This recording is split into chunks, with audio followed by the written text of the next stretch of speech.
요한복음 6장 47절부터 58절까지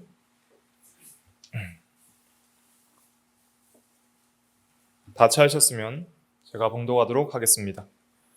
47절 진실로 진실로 너희에게 이르노니 믿는 자는 영생을 가졌나니 내가 곧 생명의 떡이니라. 너희 조상들은 광야에서 만나를 먹었어도 죽었거니와 이는 하늘에서 내려오는 떡이니 사람으로 하여금 먹고 죽지 아니하게 하는 것이니라. 나는 하늘에서 내려온 살아있는 떡이니 사람이 이 떡을 먹으면 영생하리라. 내가 줄 떡은 곧 세상의 생명을 위한 내 살이니라 하시니라.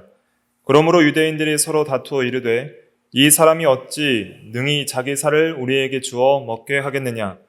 예수께서 이르시되 내가 진실로 진실로 너희에게 이르노니 인자의 살을 먹지 아니하고 인자의 피를 마시지 아니하면 너희 속에 생명이 없느니라. 내 살을 먹고 내 피를 마시는 자는 영생을 가졌고 마지막 날에 내가 그를 다시 살리리니 내 살은 참된 양식이요 내 피는 참된 음료로다. 내 살을 먹고 내 피를 마시는 자는 내 안에 거하고 나도 그의 안에 거하나니 살아계신 아버지께서 나를 보내심에 내가 아버지로 말미암아 사는 것 같이 나를 먹는 그 사람도 나로 말미암아 살리라. 이것은 하늘에서 내려온 떡이니 조상들이 먹고도 죽은 그것과 같지 아니하여 이 떡을 먹는 자는 영원히 살리라. 아멘. 이 시간 말씀의 제목은 그리스도를 먹고 마심의 의미, 그리스도를 먹고 마심의 의미에 대해서 증거하도록 하겠습니다. 저번 시간 이어서 계속 만나와 성찬을 연결시켜서 6장에서 좀 살펴보고 있습니다. 조엘 비키라는 개혁파 조직신학자는 그의 그 교회론에서 이 요한복음 6장은 성찬을 제정한 장은 아니지만은 성찬은 요한복음 6장을 근거해서 이해해야 된다고 성경적으로 잘 말하고 있습니다. 그래서 우리가 이 성찬에 있어서 빵을 먹고 포도주를 마시는 것이 어떤 의미가 있는지, 어떻게 먹고 마시는 건지를 잘 이해하려면 이 6장에 있어서 그리스도를 먹고 마심에 대한 교훈을 잘 이해할 필요가 있겠습니다. 그래서 오늘은 6장 이제 47절부터 58절까지의 본문을 중심으로 본문을 강해하면서 또 살펴봐야 될 내용들을 살펴보도록 하겠습니다. 47절 같이 읽어보겠습니다. 시작. 진실로 진실로 너희에게 이르노니 믿는 자는 영생을 가졌나니. 네, 진실로 진실로라는 것은 아멘 아멘입니다. 아멘은 이제 기도 끝에 할 때는 이제 동의한다, 그렇게 되기를 동의하고 바라며 믿습니다, 이런 의미로서 동의의 의미로서 아멘 하는 것이고요. 믿음과 동의의 의미입니다. 그리고 앞에서 아멘을 하면 이제 진실로 이런 뜻입니다. 진실로. 진실로를 두 번 하면 진짜 진실이라는 것을 강조하는 그런 용법입니다. 예수님께서 지금 굉장히 강조하는 진리를 가르쳐 주고 있습니다. 그것은 무엇이냐면 믿는 자는 영생을 가졌다라고 말하고 있습니다. 예수를 믿으면 영생을 가지게 됩니다. 이 가졌나니라는 것은 현재형으로서 현재 가지고 있다, 현재 소유하고 있다, 이런 뜻입니다. 앞으로 가질 것이다가 아니라 믿는 자는 그 믿는 즉시부터 영생을 현재적으로 소유하게 된다라고 하는 것입니다. 그래서 요한복음 5장 24절에도 보면 내가 진실로 진실로 너희에게 이르노니 내 말을 듣고 또 나 보내신 이를 믿는 자는 영생을 얻었고 심판에 이르지 아니하나니 사망에서 생명으로 옮겼느니라. 즉 벌써 믿는 자는 생명으로 옮겨졌고 영생을 벌써 얻었다라는 뜻입니다. 이 영생은 무슨 뜻인가? 이 영생은 하나님과의 영원한 교제라고 보통 간단하게 요약하는데 연합이라고도 하고 영원한 하나님과의 이 생명적 사랑의 관계라고도 할 수 있습니다. 한마디로 말하면 영원한 하나님과의 교제다. 이것이 영생인데 근거구절로서는 요한복음 17장 3절이 있죠. 요 절이니까 외우셔야 됩니다. 같이 읽어볼게요. 시작. 영생은 곧 유일하신 참 하나님과 그가 보내신 자 예수 그리스도를 아는 것이니이다. 영생은 아는 것이니이다 그랬습니다. 그래서 아는 것이라는 이 단어가 남자가 여자를 안다라는 어떤 성적인 관계를 가리키기도 하고 연합을 가리키기도 하기 때문에 이것은 지적인 삶을 동반합니다. 분명히 지적인 암도 있지만은 인격과 인격에 맞는 경험적 암과 연합과 교제를 가리킵니다. 부부간에 부부끼리만 아는 그 삶이 있잖아요. 그런 것들을 포함하는 것입니다. 그래서 하나님을 믿는 자가 하나님을 사랑함으로 하나님과 교제하는 그 사랑하는 자만이 알 수 있는 그 삶이 있다는 거예요. 교제를 통한 받은 자만이 알 수 있는 암, 그것이 영생이다, 이런 뜻입니다. 이 영생은 신학적으로는 크게 이제 세 가지의 의미로 이렇게 나누어 볼 수 있는데요. 첫째로는 영생은 단순히 삶의 양을 말하는 것이 아니라 삶의 질을 말하는 것입니다. 혹자들은 영생이 오랫동안 사는 그 삶의 양이라고 생각하는데 절대 그렇지 않습니다. 삶의 양만으로 영생을 측정한다 할지면 지옥에서 영원히 사는 것도 영생이라 할 수 있겠죠. 그러나 지옥에서의 영생은 영생이라 하지 않고 영원한 그 죽음, 영사라고 하는 것이죠. 영원한 죽음, 영원한 멸망과 죽음을 말하는 것이고, 영생은 질적으로 정말 참된 기쁨과 즐거움과 완전히 복된 삶을 가리키는 것이고 천국에서의 삶을 가리키는 것이죠. 그래서 두 번째 영생의 의미는 오는 세대의 삶이라는 의미가 있는데, 앞으로 올 세대의 삶, 즉 천국에서의 삶을 가리킵니다. 그런데 이 천국에서의 삶은 우리가 미래적으로 완성된 천국에서 온전하게 누리게 되겠지만 현재성이 분명히 있어요. 이미 영생을 가졌나니 그랬으니까 예수를 믿는 그 즉시부터 천국에서의 삶을 현재적으로 누려나가면서 미래의 삶을 소망하는 것이죠. 그래서 이런 의미들이 있고, 그리고 이제 우리가 보통 일반적으로 제가 말씀드렸던 영생은 이제 하나님과의 관계 회복에서 오는 생명을 가리킵니다. 이 영생은 존재의 지속이 아니라 관계의 변화다. 이거 항상 외우세요. 존재의 지속, 즉 생명의 단순한 양적 지속이 아니라 관계의 변화, 질적 변화가 있는 거예요. 하나님과의 화목과 사랑과 연합과 사귐 속에서 오는 그 교제의 기쁨, 그러니까 하나님과의 바른 관계에서 오는 교제에서 영생이 있는 거예요. 기독교의 영생은 하나님과의 관계성에서 오는 겁니다. 이걸 빼면 아무 의미가 없습니다. 영생불사의 삶, 하나님 없는 영생불사의 삶, 그건 지옥에서 사는 거와 똑같은 거예요. 그렇게 이해하시면 되겠습니다. 그래서 하나님과 영원히 살기 위해 합당한 존재는 누구냐면은 거룩하고 의롭고 복된 존재입니다. 왜냐하면 하나님은 가장 복되시고 기쁨이 충만하시며 선하시고 의로우시기 때문에 그 하나님과 함께 한다는 것은 하나님의 모든 좋은 것을 함께 공유한다는 의미가 있는 것이죠. 그 다음에 요한복음 6장 48절 같이 읽어볼게요. 시작. 내가 곧 생명의 떡이니라. 네. 믿는 자는 영생을 가졌는데 대상이 예수님인데 예수님을 자신을 생명의 떡이라 소개를 하고 있습니다. 여기서 떡이라는 단어의 헬라어 원어는 알토스입니다. 알토스인데 그것은 이제 빵이란 뜻입니다. 이 빵은 그 히브리인들에게는 유대인들에게는 이제 주식입니다. 그래서 사실 떡이라고 번역하지 말고 우리는 밥이라고 번역해야지 우리한테 와닿습니다. 떡이나 빵은 우리에게는 간식이잖아요. 그렇기 때문에 주식의 의미로서 이걸 썼다는 걸 이해하는 게 중요해요. 여러분들 떡 매일 드세요, 안 드세요? 안 드시죠? 밥은 매일 먹어요, 안 먹어요? 먹죠. 그런 의미예요. 매일 먹는 주식의 의미로서 떡을 쓰는 거예요. 그러니까 이 떡을 우리 입장에서 이해할 때는 매일 먹는 이 쌀밥 같은 것으로 이해하시면 되겠습니다. 그들은 매일 먹는 빵을 말하고 있는 거예요. 그냥 간식으로 사 먹는 빵이 아니라고 생각하시면 됩니다. 그래서 예수님은 인간의 영혼과 육체에 영원토록 살아있게 하는 힘을 공급하고 참된 만족과 배부름을 줄 수 있는 분이라는 뜻으로 떡이라는 표현을 쓴 겁니다. 저는 빵을 먹으면 만족이 없거든요. 그래서 밥을 먹어야 돼요. 근데 빵으로도 만족하시는 분이 있으면 빵이 이제 주식이 될 수 있는 거죠. 저는 떡을 그렇게 좋아하는 편은 아니라서 떡도 만족이 없어요. 밥을 먹어야 만족해요. 그러니까 이런 우리에게 주식으로서의 참된 만족과 그 배부름을 줄 수 있는 의미로서 떡을 썼다. 이걸 이해하는 게 중요합니다.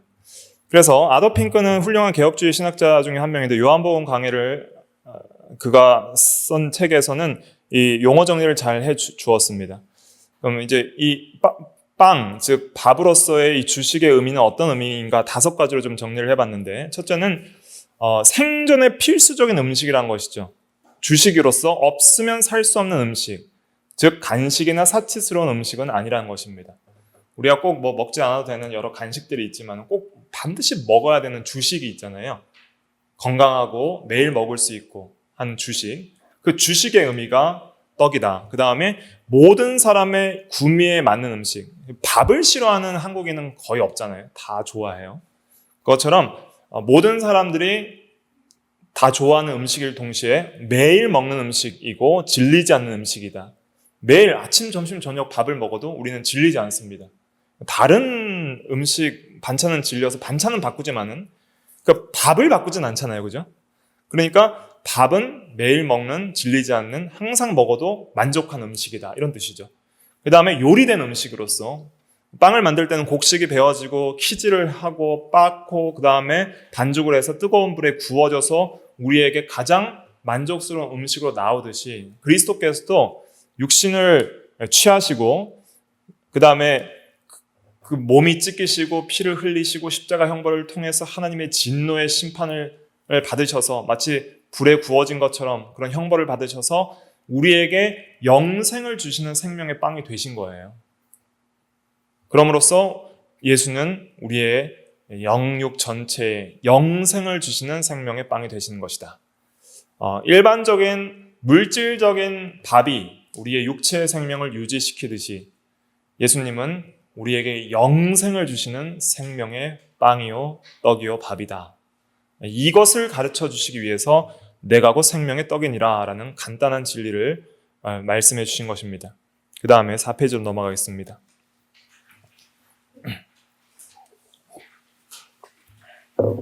49절 50절 읽어볼게요. 시작. 너희 조상들은 광야에서 만나를 먹었어도 죽었거니와 이는 하늘에서 내려오는 떡이니 사람으로 하여금 먹고 죽지 아니하게 하는 것이니라. 만나와 비교해서 말해주는데 과거 조상들은 만나를 먹었어도 다 죽었다는 거예요. 육체적으로. 그러나 생명의 빵인 예수 그리스도는 하늘에서 오는 떡이니 사람으로 하여금, 하늘에서 내려왔다는 것은 하나님의 아들로서 이 하나님으로부터 오신 분이란 뜻이죠. 사람으로 하여금 먹고 죽지 아니하게 하는 것이니라. 이것은 이제 영생을 가리키는 것입니다. 물론 육체적인 죽음을 당할 수 있지만은 그러나 이제는 하나님과의 영원한 생명적 관계를 가지고 이제 영원히 먼저 살고 육신도 부활해서 영원히 살 것을 가리키는 것이죠. 그 해설을 좀 읽어드리면 만나는 육체의 생명을 일시적으로 유지시키기 위한 양식이었습니다. 육체를 위한 음식은 잠시 육체의 생명을 보존하기 위해 필요하지만 육체를 영원히 죽지 않게 할 수는 없습니다. 그래서 죽었죠. 그러나 생명의 떡, 참떡, 영생하도록 있는 양식인 예수 그리스도를 먹는 자는 죽지 않고 영생합니다. 그 영생 의미는 먼저 영원히 살고 영원히 죽지 않습니다. 즉 하나님과의 영원한 생명적 교제와 관계를 가지게 되고요. 또 지옥의 영원한 형벌을 받지 않습니다. 그 다음에 영생을 얻은 자는 육체가 죽는 즉시 영원히 천국에 들어가고 죽은 육체도 마지막 재림 때에 영원히 죽지 않는 몸으로 부활합니다. 그래서 이런 의미에서 먹고 죽지 않는다는 의미를 말씀하신 것입니다. 영원히 먼저 살고 지옥 가지 않고 부활한다. 이런 의미입니다. 51절 읽어볼게요. 시작. 나는 하늘에서 내려온 살아있는 떡이니 사람이 이 떡을 먹으면 영생하리라. 내가 줄 떡은 곧 세상의 생명을 위한 내 살이니라 하시니라. 예, 이제 떡에 대해서 설명을 해주십니다.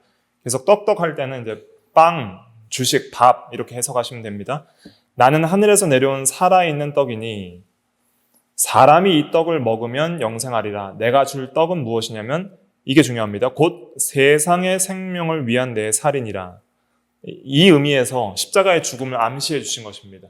세상의 생명을 위한 나의 희생적인 죽음, 살이 찢기고 찔려서 몸버려 피 흘려 죽으실 그 십자가의 죽음이 바로 떡이다. 이렇게 말씀해 주시는 것입니다.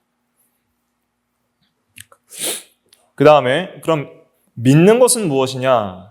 믿는 것은 47절과 54절을 연결해서 우리가 이해할 수 있는데 먹는 것은 무엇이냐면 믿는 것이다. 47절 54절 두 절 읽어볼게요. 시작. 진실로 진실로 너희에게 이르노니 믿는 자는 영생을 가졌나니 또 내 살을 먹고 내 피를 마시는 자는 영생을 가졌고 마지막 날에 내가 그를 다시 살리리니. 여기 보면은 믿는 자가 영생을 가졌다고 하시면서 54절에는 내 살을 먹고 마시는 자는 영생을 가졌다 했기 때문에 영생을 가지는 수단이 믿는 것과 먹고 마심을 연결시키고 있는 것입니다.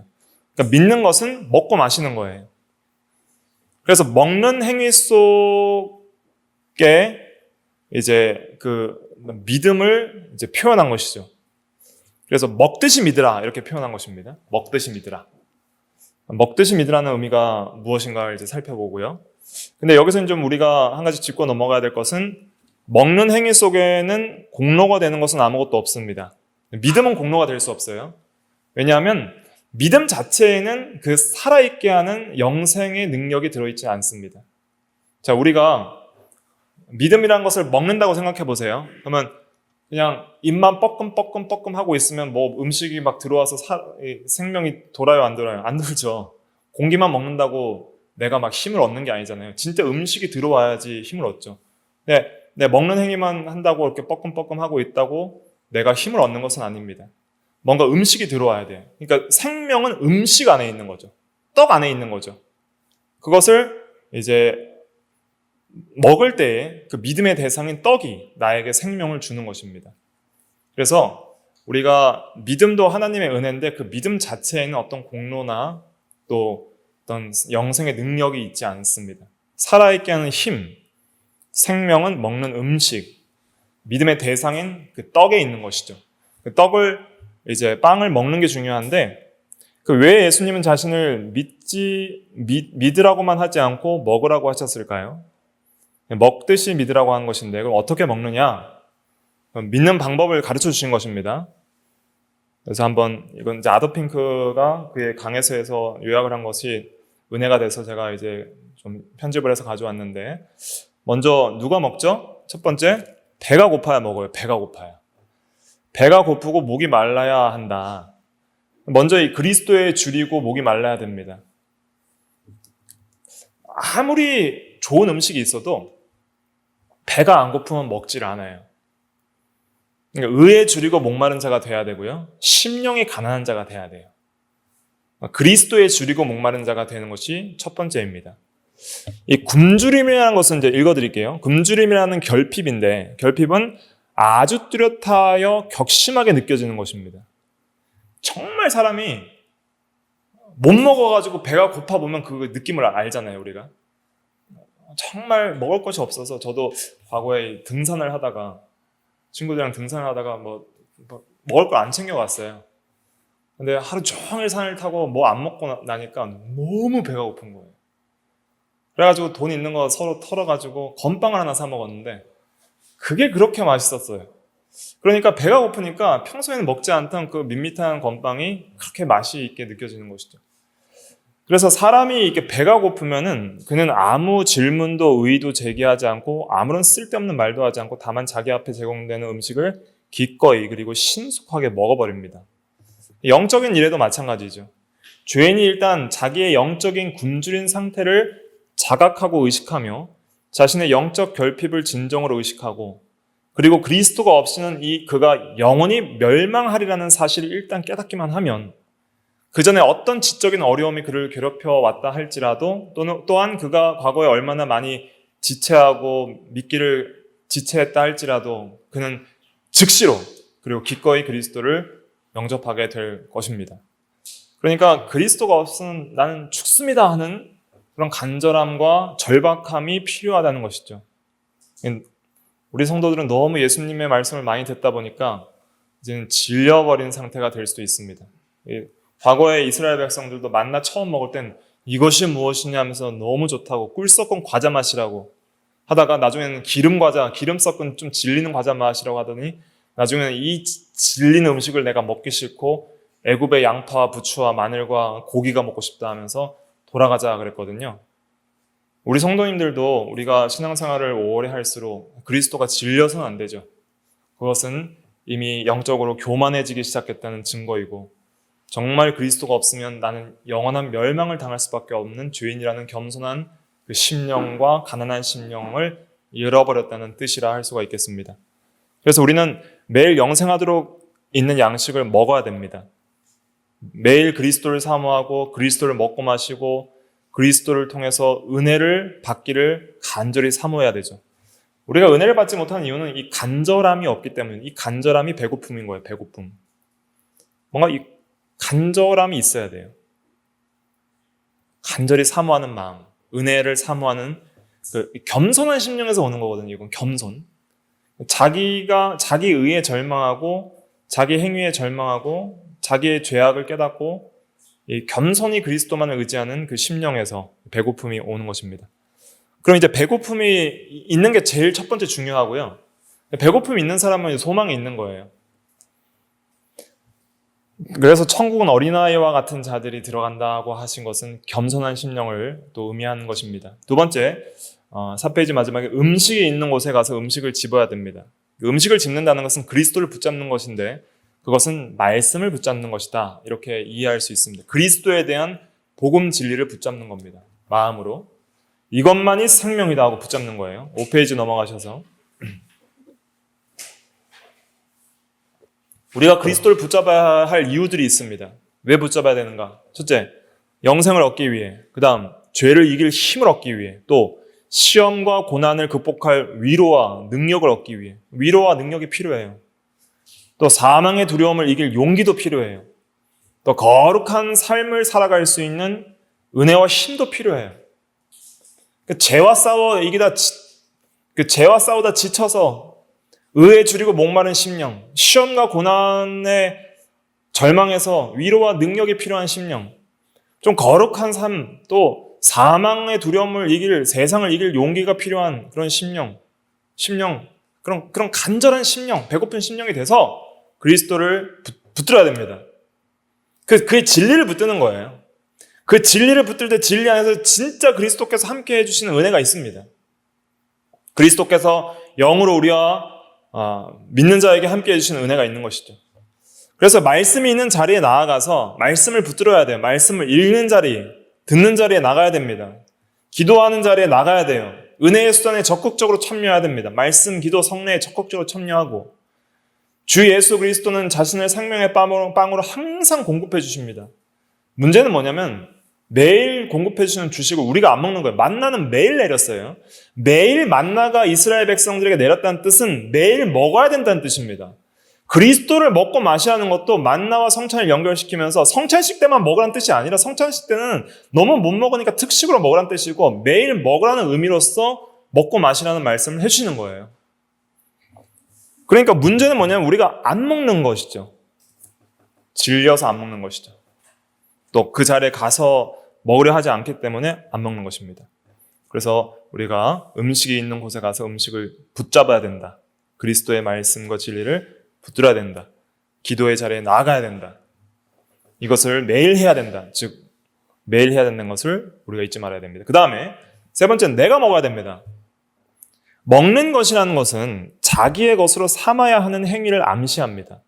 식탁에 펼쳐지고 진수성찬이 차려졌습니다. 그리고 내 접시에 푸짐한 음식이 놓여 있습니다. 그러나 내가 그 음식을 먹기 시작할 때야 비로소 그 음식은 내 것이에요. 아무리 많이 차려줘도 내가 안 먹으면 내 게 아닌 거예요. 먹는 것은 나 외에는 다른 아무도 나를 대신해서 해줄 수 없는 일입니다. 아무리 엄마가 떠먹여 주려고 해도 애가 안 먹으면 못 먹는 거예요. 그것처럼 내가 배가 고픈데 대신 먹어줄래 할 수는 없는 거예요. 내가 양식으로부터 힘을 얻으려면 나는 몸소 먹지 않으면 안 됩니다. 다른 사람들이 먹는 것을 곁에서 바라보는 것은 나의 필요를 충족시켜줄 수 없어요. 교회에서 신앙생활하면서 다른 사람이 믿음으로 사는 것 보면서 감동받고 설교자의 말씀을 듣고 한다 할지라도 설교 많이 들어도 내가 안 먹으면 소용이 없습니다. 설교자가 대신 해줄 수도 없는 거예요. 다른 사람이 믿음으로 변화되고 그들이 신앙적 체험을 증거하는 것들 들을 수 있겠죠. 내가 그리스도를 먹고 마시며 믿음으로 살았더니 그리스도께서 놀라운 은혜를 주셨다. 근데 내가 안 먹으면 소용이 없는 것이죠. 그러니까 이 은혜를 삼아야 됩니다. 개인적으로, 구원은 개인적인 거예요. 내가 영접하고 내가 먹고 내가 마셔야 됩니다. 그렇지 않으면 아무 소용이 없는 것이죠. 많은 그리스도인들이 실제로 자기가 먹는 일에 소홀할 때가 많이 있습니다. 교회에서 열심히 음식 나르고 다른 사람 먹이고, 이것은 뭐냐면 교회 봉사 열심히 한다는 거예요. 다른 사람에게 말씀도 잘 전하고, 실제로 교회 봉사도 열심히 하고, 그게 재밌어서 하시는 분들도 있어요. 교회 생활 자체가 재밌어서 교제하고 봉사하고 그렇게 어울리고 열심히 하지만은 자기가 말씀을 안 먹으면 그는 영생을 누리는 삶을 누리지 못하는 것이죠. 실제로 자신이 양식을 먹지 못하는 삶을 사는 그리스도인들이 많습니다. 예를 들면 마르다와 마리아가 예수님께서 말씀 증거할 때 마리아는 말씀 듣는 위치에 있었고 마르다는 분주하게 음식 차려내고 말씀을 못 들었잖아요. 근데 예수님께서 이 좋은 편을 택하였으니 잃어버리지 아니하리라 하셨잖아요. 그러니까 음식은 나중에 차려도 되는 거예요. 예배 끝나고 해도 되고 먼저 말씀 듣는 그 자리에 나아가는 게 중요한 거고 내가 먹으려고 하는 게 중요한 것이죠. 그래서 생명의 양식. 그래서 교회에서 많은 프로그램들이 있고 여러 활동들이 있지만 가장 중요한 건 그 말씀을 먹는 겁니다. 말씀을 듣고 먹는 거예요. 이것 빼면은 교회는 생명 그 자체를 잃어버리는 거예요. 영생 그 자체를 잃어버리는 거예요. 저도 간절히 소원하고 여러분들에게도 간절히 바라는 것은 우리 교회는 어떤 인간관계보다 어떤 사람의 어떤 관계보다 어떤 교회 활동보다 가장 최선돼야 될 것은 근본이 진리 중심이어야 됩니다. 진리의 기둥과 터가 교회가 돼야 되고 진리가 붙드는 교회가 돼야 되는 거예요.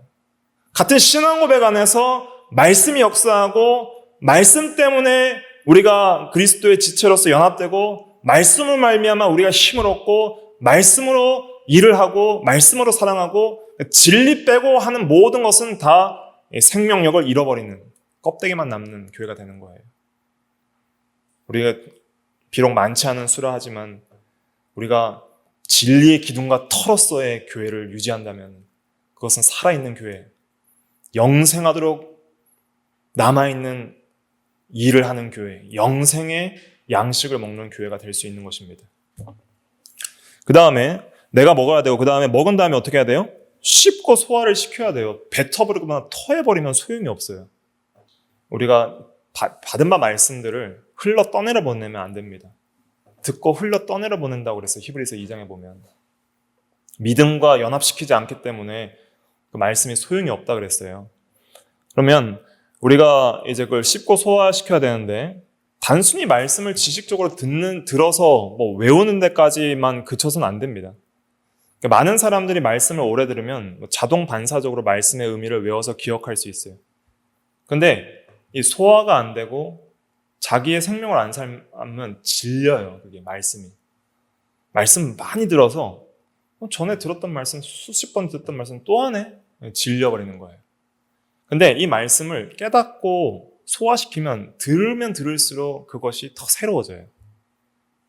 진리란 건 그런 거예요. 그 진리라는 것은 하나님의 말씀이기 때문에 하나님의 무한하고 영원하심 때문에 그 진리의 깊이도 무한하고 영원해요. 그래서 우리는 계속적으로 그것을 씹고 소화시켜야 됩니다. 씹는 건 뭐냐면 우리가 그 말씀을 회개하고 믿고 그 말씀을 잘 묵상하는 거예요. 그 의미를 곱씹어 보는 거예요. 되새김질하는 것처럼 이 말씀의 의미가 뭐지? 말씀과 말씀의 바른 해석과 그 해석에 대해서 우리가 그것을 그대로 받아서 믿고 순종하면서 적용하면서 삶 속에서 적용해보기 위해서 내가 그 말씀을 깨닫는 그 일들을 먼저 하는 것. 그 말씀을 묵상하면서 이것이 무엇이지? 이렇게 묵상해보고 그 다음에 소화가 돼야 됩니다. 씹는 것과 소화하는 것이 이제 같이 가는 거거든요. 씹는 것 자체도 이미 소화를 하고 있는 거예요. 그래서 많은 탄수화물은 이제 혀에서 소화액이 나오기 때문에 여러분들이 밥을 먹을 때 항상 30번 정도 씹으라고 하잖아요. 왜 그러냐면은 대부분의 탄수화물 소화액들은 침에서 나오기 때문에 위에서 잘 소화를 못해요. 그래서 이미 입에서 소화를 시켜야지 우리가 흡수를 잘 할 수 있습니다. 그래서 씹는 것과 소화시키는 것은 이렇게 한 묶음으로 같이 가는 거라 보시면 돼요.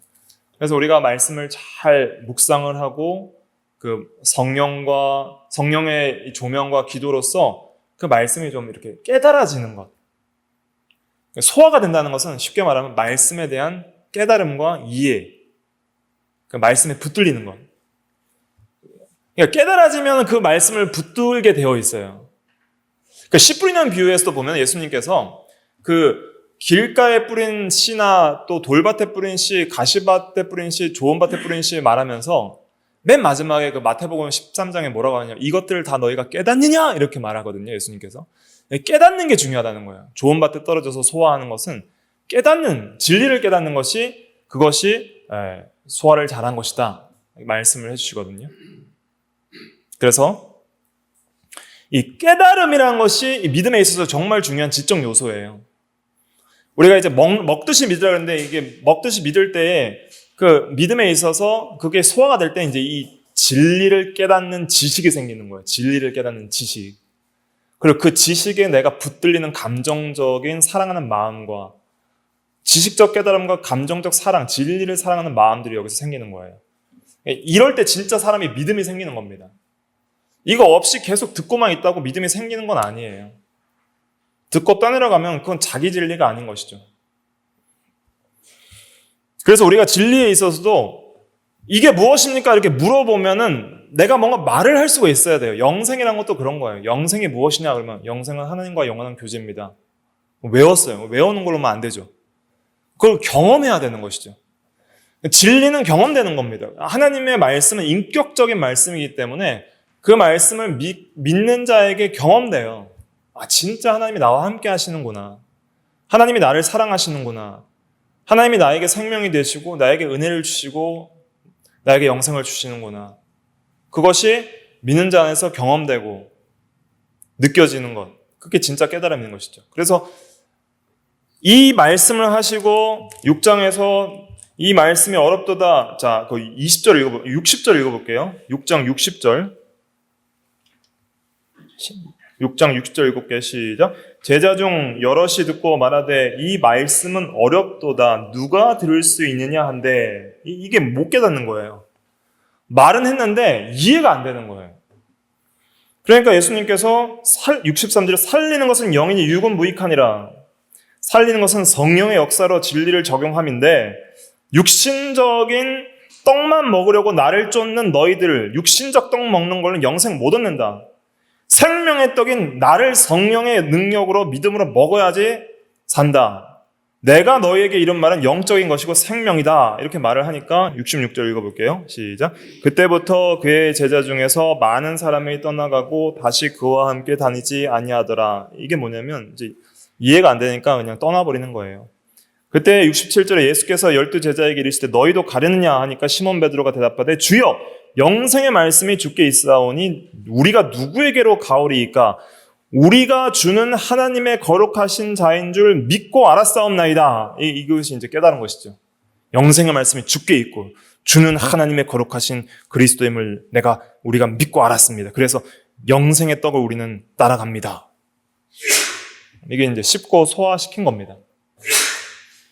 그럼 씹고 소화시키면 어떤 일이 일어나냐면 그게 내 살과 피가 돼요. 예수님의 살과 피가 내 살과 피가 되는 거예요.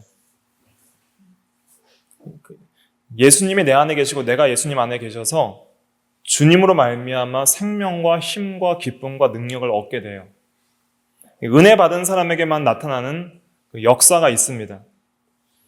그러면 이제 소화가 되면 이제 연합이 이루어지거든요. 예수님과의 5번째 5페이지 연합을 보면은 소화가 되어 나의 살과 피가 되고 나와 한 몸을 이룬다. 그리스도의 살이 내 살이 되고 그리스도의 피가 내 피가 되고 나와 그리스도가 연합이 된다. 그래서 이제 다음 페이지 넘어갈게요. 6페이지에 말씀을 마음으로 영접하고 성령으로 깨닫고 마음에 새기고 이제 말씀과 내가 하나가 되는 것이죠. 그리스도와 내가 하나가 되는 거예요. 그래서 그 글씨들 제가 쭉 넘어가서 읽어보면 그 중간에 보면 진리를 내 마음으로 영접해야 합니다. 그래서 그리스도를 마음으로 믿는 것을 영접한다고 하는 것입니다. 참여와 연합의 의미죠. 내가 음식을 먹을 때는 전에 밖에 있던 음식이 내 안으로 들어와서 소화가 되어 나의 일부가 됩니다. 그러니까 그 음식은 밖에 있었지만 내 안에 들어왔을 땐 내가 되는 거예요. 내가. 그 음식이 내 살과 피가 되는 거예요. 그러니까 그 갈라디아서 2장 20절 말씀처럼 내가 그리스도와 함께 십자가에 못 박혔으니 이제는 내가 사는 것이 아니라 그리스도께서 내 안에 사시는 것이란 것처럼 그리스도께서 내 안에 사시면서 나의 생명과 능력이 되어주시는 것이죠. 그러면서 나에게 건강과 힘을 음식이 제공하는 것처럼 영적인 일에 있어서도 마찬가지입니다. 그리스도께서 나에게 영적인 생명과 힘을 주시는 것이죠. 그래서 단순하게 그리스도를 존경하고 또 이해하고 한다고 되는 것이 아니라 그리스도를 나의 것으로 삼을 때까지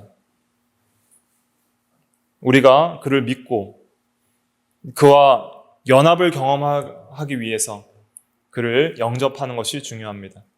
그래서 진리를 붙들고 그리스도께서 내 안에 계시옵소서 하고 그 진리로 나를 거룩하게 없어서 아버지의 말씀은 진리니이다 하면서 진리의 사람으로 변화되기를 소원해야 돼요. 그리스도가 내 안에 계시면 우리는 그리스도를 닮아가게 되어 있어요. 목적은 그리스도를 닮아가는 거예요. 그리스도가 내 살과 피가 되면 나는 누구를 닮게 돼 있어요? 그리스도를 닮게 돼 있는 거예요. 예수 살, 예수 피가 내 안에 들어오면 나는 예수와 같은 형상으로 변화되는 거예요. 그게 목적인 겁니다. 그런 역사가 일어난다는 것이죠. 그렇게 변화된 증거는 뭐냐면 순종의 역사가 일어나게 돼요. 순종. 운동하는 거예요. 먹고 운동을 안 하면 비만이 돼요. 비만은 뭐냐면 교만한 거예요. 교만. 난 그리스도를 닮아갔다. 자기 의에 충만한 것이죠. 난 거룩해졌다. 전혀 순종의 역사가 없어요.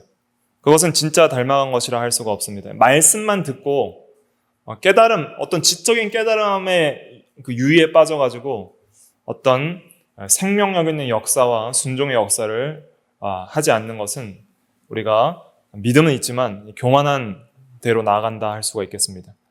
그래서 우리가 실제로 겸손한 참된 그리스도를 먹고 마시는 참 그리스도인들은 이제 순종의 역사가 일어나게 됩니다. 그리스도가 내 안에서 사시고 나의 살과 피가 되어주시니까 그 생명과 힘과 능력과 기쁨이 넘쳐서 그리스도가 생명, 힘, 능력, 기쁨이 되어서 우리가 살아가게 되는 것이죠. 그래서 내 삶을 통해서 그리스도가 나타나고 임재해야 됩니다. 그리스도에 연합된 결과, 교제의 결과는 내 삶을 통해서 그리스도가 나타나야 되는 거예요. 그리스도의 마음이 생기고요. 그리스도처럼 말하고 그리스도처럼 생각하고 그리스도처럼 행동하고 그리스도처럼 예배하고 그리스도처럼 하나님과 이웃을 사랑하며 그리스도처럼 살아가게 되어야 되는 것이죠.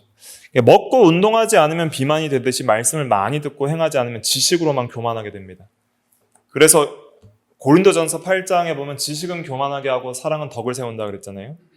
참된 지식은 사랑으로 덕을 세우는 데로 나가게 되어 있어요. 그래서 우리가 개혁파 교리도 열심히 배울수록 이 사랑과 덕이 세워지는 대로 가야 되는 거예요.